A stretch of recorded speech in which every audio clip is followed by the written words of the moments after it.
Hi, this evening my presentation is on the money supply. So what is the money supply? Quite simply, it is the amount of money in circulation. But is it really that simple? Depending on the country you live in, you could have two different systems. Some countries use full reserve banking, other countries use fractional reserve banking like the US. And I'll go into how those impact the money supply right now. So full reserve banking system, the central government or the Fed or the central bank system can print money and get it into circulation by selling or buying government debt through treasury bonds. Once the government sells these bonds or buys these bonds, the money gets then deposited into a bank through someone's checking account, and that bank will then try to sell a time deposit or like a CD. So they give you a fraction of an interest rate, and they then loan that money from the CD to another individual, and that individual puts it in their bank, and so on until the very last dollar ends up in somebody's pocket. You can see that everything below the line here is what an individual can write a check off of.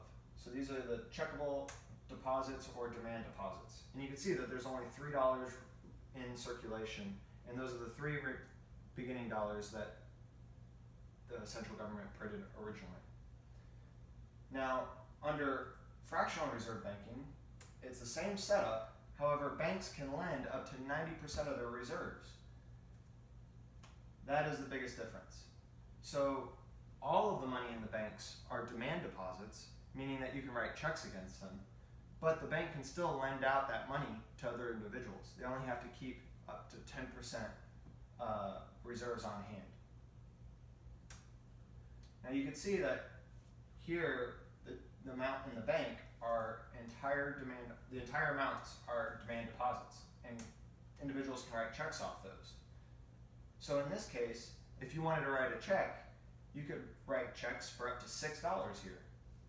So the $3 that the government originally printed has now doubled to $6 through fractional reserve banking. Now this increases interest rates or decreases interest rates depending on whether you're buying or selling these US Treasury bonds. The more money in circulation, the lower the interest rates go. And this affects prices throughout. So this is why an economy would want more money in circulation, right? Some people would argue that there are stalls in demands for goods, and more money in circulation lowers prices and it jumpstarts demand.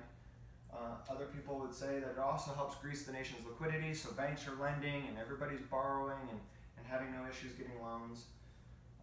These are both good answers, but there's more to it than just that. It isn't quite that simple.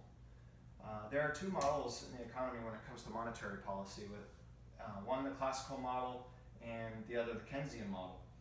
So the classical model, you can guess which one is older. The classical model, think of it like a highway, and the ebbs and flows surrounding rush hour, and the cars slowing down and speeding up. The price is staying relative, or the speed limit is staying relative, right, to each other car on the highway.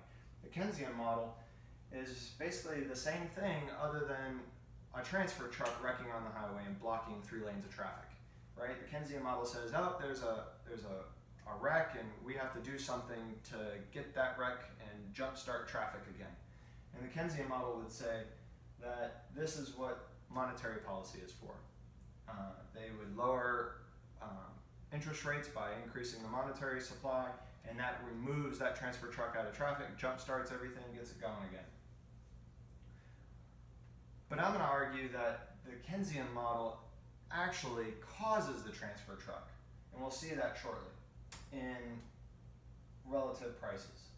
So relative prices are basically how you and I interact with the economy, through purchasing and sacrificing, right? Not only do I purchase something, but I also forego purchasing something else, a sacrifice, or opportunity cost.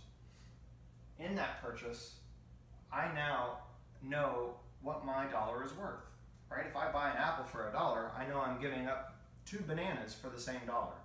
However, if I start adjusting those prices, well, then there's a distortion of how I understand the value of that dollar to be.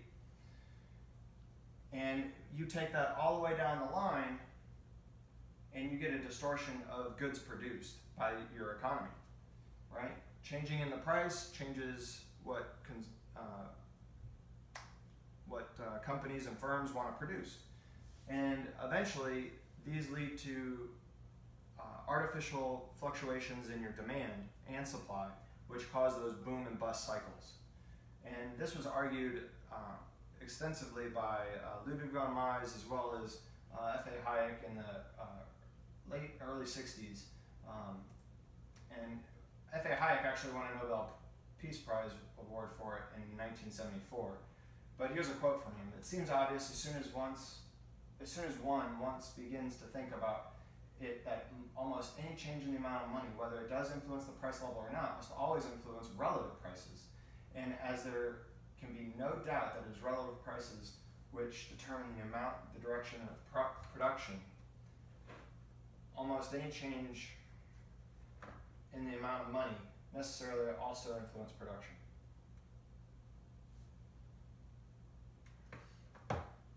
So what I'm arguing is that by not being able to determine the prices accordingly to other goods and services, and those prices are always changing because of the money supply, and I'm not having to sacrifice anything with that change in price.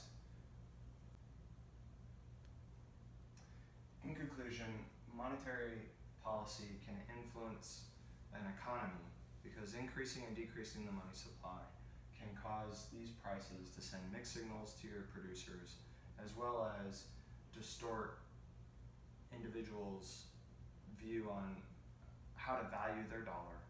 And this actually leads to those boom-bust cycles, as opposed to letting the market correct itself and individuals knowing where they stand with their money. And this is how the money supply can influence